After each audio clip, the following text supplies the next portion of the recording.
우리 믿는 사람들에게 축복은 너무나 중요하죠. 우리 모두는 하나님이 나에게 축복하지 않으면 살아갈 수 없는 인생들입니다. 그래서 하나님은 우리를 너무도 사랑하셔서 복 주기를 원하셔요. 중요한 것은 우리가 복 받기 위해서 신앙생활을 한다는 것은 아니라는 거예요. 참 믿음의 사람들은 복 받을 사람이 아니라 이미 복 있는 사람임을 믿으시기 바랍니다. 우리 옆 사람에게 이렇게 인사하면 좋겠어요. 우리는 설날 새해 인사 어떻게 합니까? 새해 복 많이 받으세요 하잖아요. 오늘만큼은 설을 앞두고 있는 오늘 주일만큼은 옆 사람에게 이렇게 인사하면 좋겠어요. 새해 복 있는 사람 되십시오. 시작.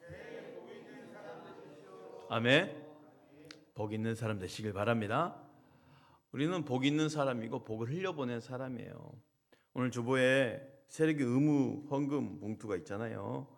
오늘 헌금하라는 것이 아니고 다음 주에 하게 될 헌금인데 미리 봉투에 담아놨습니다. 해년마다 대한예수교 장로회 총회에서 세례교인 헌금이 들어가죠. 이 헌금이 바로 흘려보내는 거예요. 사실 이 헌금으로 구제와 또 복지로 농촌교회를 살려내는 거거든요.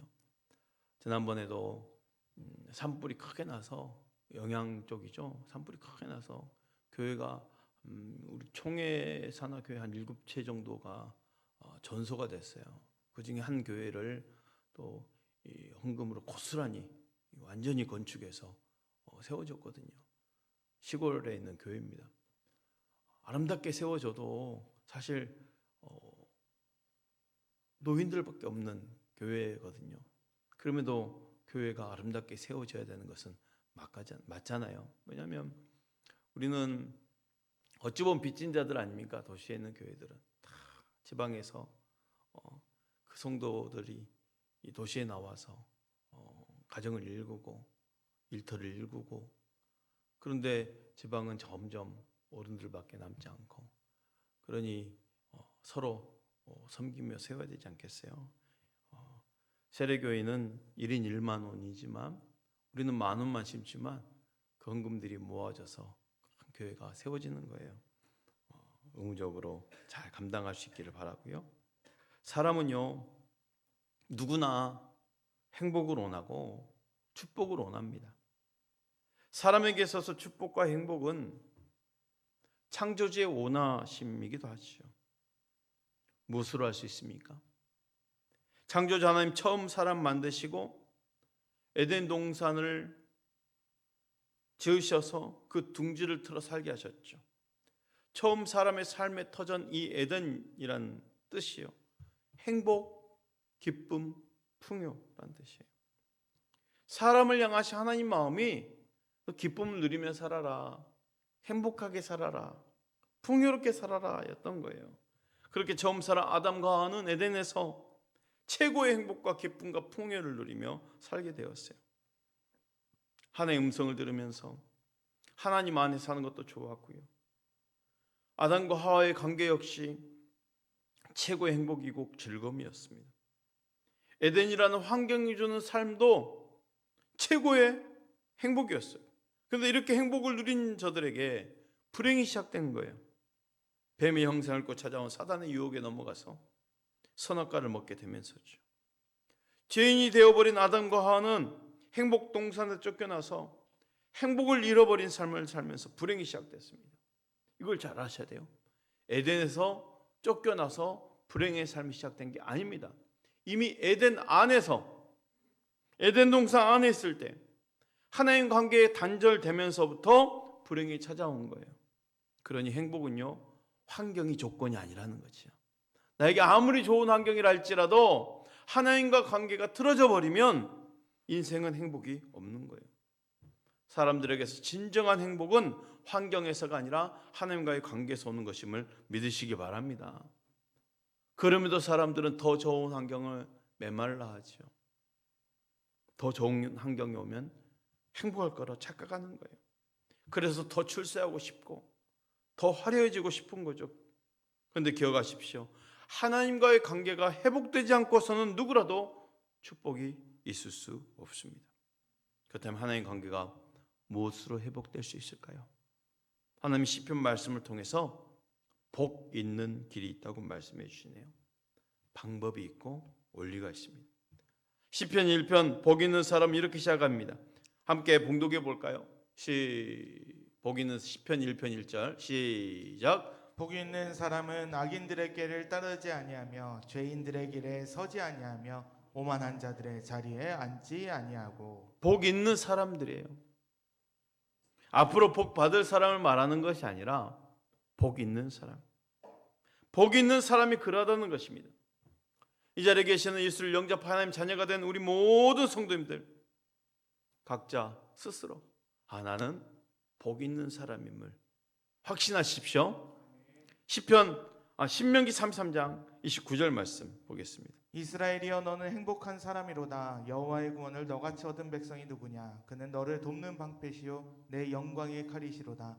내 대적이 내게 복종하리니 내가 그들의 높은 곳을 밟으리로다. 이 신명기 말씀을 보면 누가 행복한 사람이라고 말하고 있습니까? 여호와의 구원을 입은 사람, 너는 행복하다 그러는 거예요.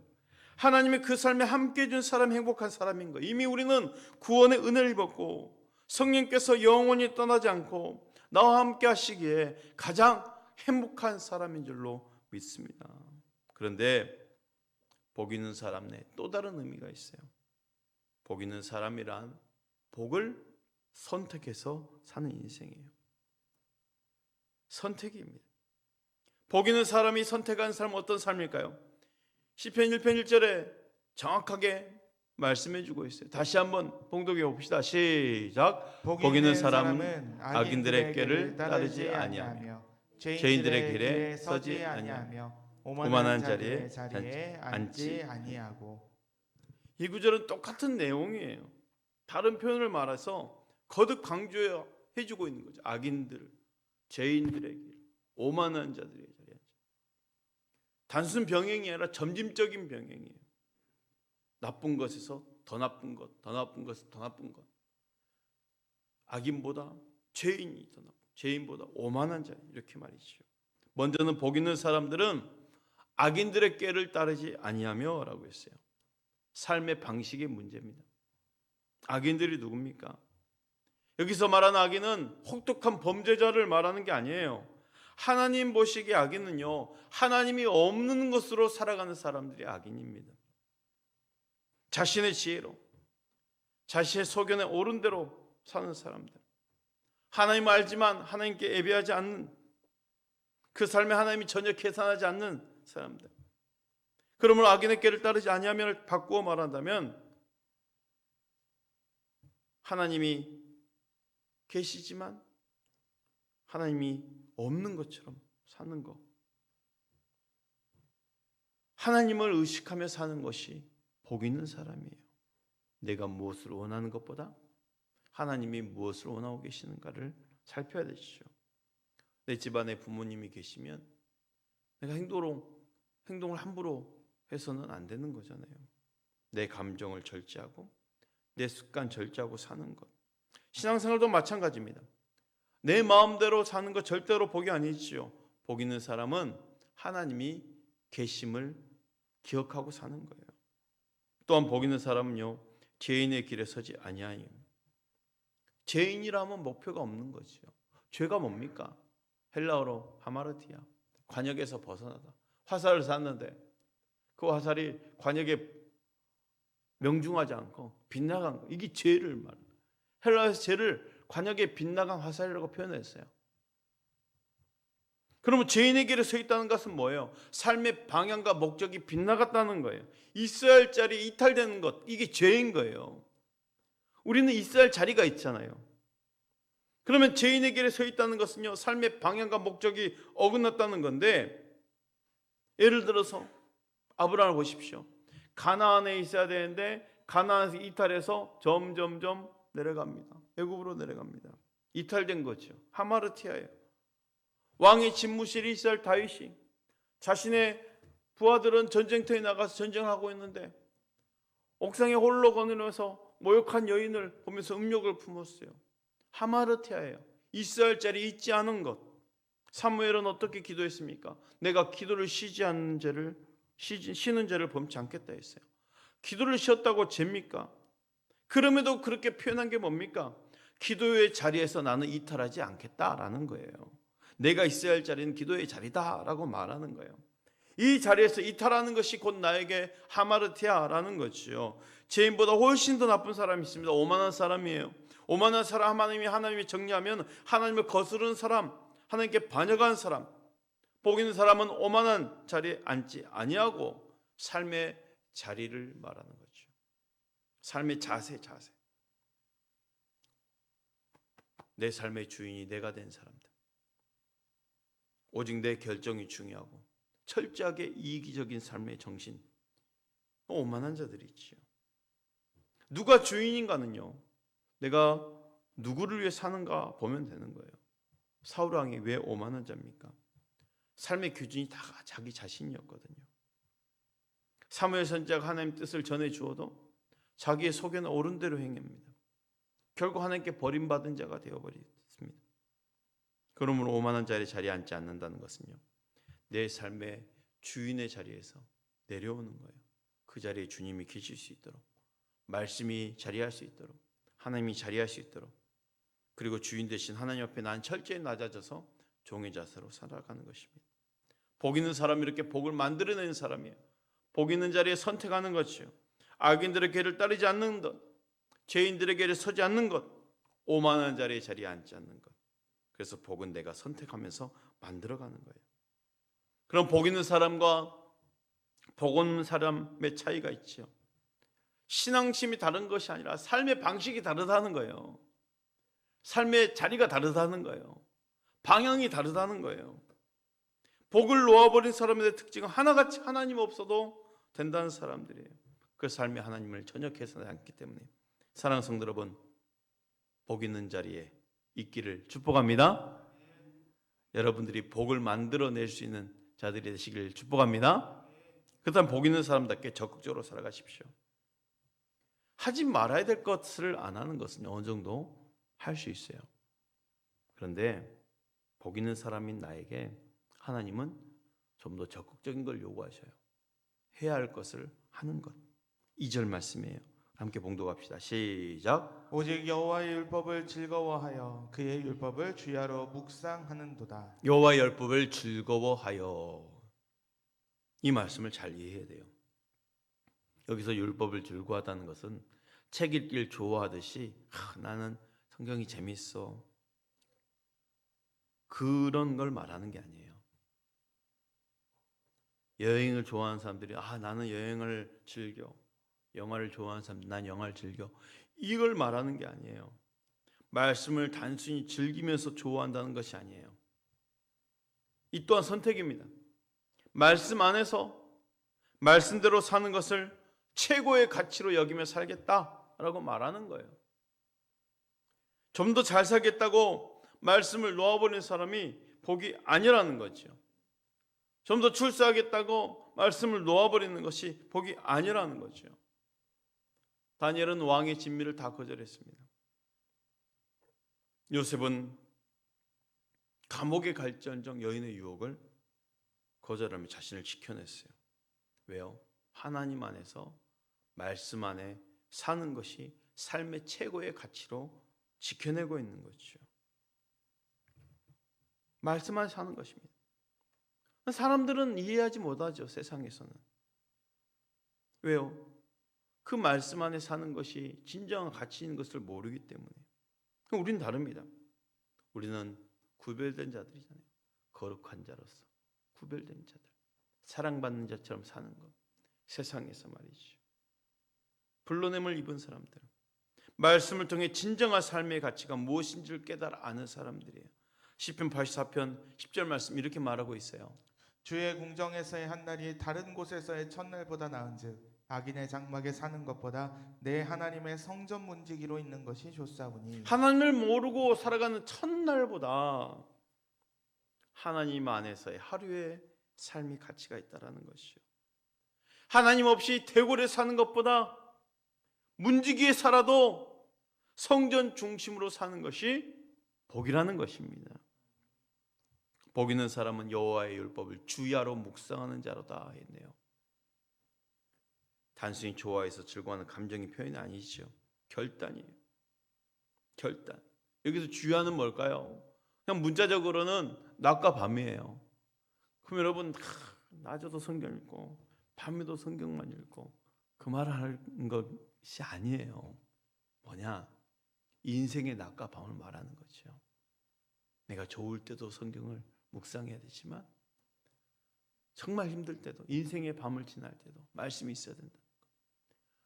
우리는 또 인생의 밤을 지날 때에도 하나님 안에서 들어가서 부딪히면서 몸부림치지만 인생의 낮과 같은 평안한 날에는 모든 것도 놓아버릴 때도 있잖아요. 근데 우리 인생은 주의합니다. 밤과 낮 상관없이, 평안과 어려움 상관없이 그 말씀을 붙들어내는 것, 이걸 지금 말하고 있는 것이죠. 이게 양보가 없어요. 오직 주야로. 복 있는 사람에게, 의인에게는 타협이 없는 거예요. 왜요? 말씀은 양보할 수 없는 거죠. 기준이니까. 예수님 공생의 사역을 위해서 40일 금시간 중에 찾아온 시험을 이기시면서 하신 말씀이 있어요. 마태복음 4장 4절 말씀입니다. 예수께서 대답하여 이르시되 기록되었으되 사람이 떡으로만 살 것이 아니요 하나님의 입으로부터 나오는 모든 말씀으로 살 것이라 하였느니라 하시니. 내가 구원받은 성도들로서 중요한 결정을 내려야 할 때, 또는 중요한 선택을 해야 될 때 어떤 결정을 해야 된다는 거예요? 떡을 위한 결정을 하지 말라는 거예요. 이것이 이익이냐 손해냐 매어서 결정하는 것이 아닙니다. 오직 결정의 기준은 뭐라는 거예요? 하나님 말씀이라는 거예요. 말씀이 어떻게 말하고 있는지, 말씀이 무엇이라고 하는지. 사단 마귀는 성도들에게 말하죠. 야, 말씀대로 살면 손해볼 거야. 요령껏 믿어야지 이로운 거야 라고 마음을 심어주려 할 거예요. 그 생각과 타협해서는 안 됩니다. 오직입니다. 오직 말씀으로. 복 있는 사람은 이 인생에 있어서 결코 양보의 대상이 아님을 믿으시기 바랍니다. 그런 복 있는 사람이 나타나고 있는 축복을 보십시오. 시편 1편 3절 말씀 우리 함께 봉독합시다. 시작. 그는 시냇가에 심은 나무가 철을 따라 열매를 맺으며 그 잎사이가 마르지 아니함 같으니 그가 하는 모든 일이 형통하리로다. 시냇가에 심은 나무입니다. 계절을 따라 열매를 맺는다고 그랬어요. 얼마나 유익한 인생입니까? 복 있는 사람은 시냇가에 심은 나무라는 거예요. 그러니 모든 계절의 열매를 맺을 수 있는 복된 삶이라는 거예요. 우리는 모든 환경에서 복을 만들어낼 수 있어야 돼요. 내 인생이 힘들 때도 열매가 나와야 되고, 내가 평안할 땐 더 많은 열매가 나와야 되고, 어떤 계절에 상관없이 열매를 맺혀야 된다는 거예요. 이 나무의 특징이 있어요. 심겨진 나무예요. 옮겨 심었다는 거예요. 이 심은이라는 단어가 옮겨 심었다라는 의미를 담아놨어요. 우리 신분이 그렇잖아요. 그리스도는 신분이 바뀐 사람들입니다. 세상에 있는 나무가 구원의 은혜 안에 생수가 흐르는 곳에 옮겨 심어진 나무가 된 거예요. 세상에서 버림받아 말라 죽을 수밖에 없었던 나무인데 옮겨 심어진 나무가 된 거예요. 은혜의 생수 안에 계속 공급받을 수 있는 그 옮겨 심어진 나무가 된 거예요. 마귀에 속했던 사람이 하나님 자녀로 옮겨진 거예요. 그것도 시냇가에 심겨졌습니다. 고여있는 물이 아니라 계속해서 흐르는 물, 새로운 은혜를 공급받고 있는 우리들이에요. 여러분, 오늘의 능력을 위해서 우리는 지나간 그 은혜를 공급하는 것이 아니라 오늘 주시는 새로운 은혜가 있음을 믿으십시오. 날마다 새롭다고 그랬어요. 그러니 오늘 흘러들어오는 물이 있다라는 거죠.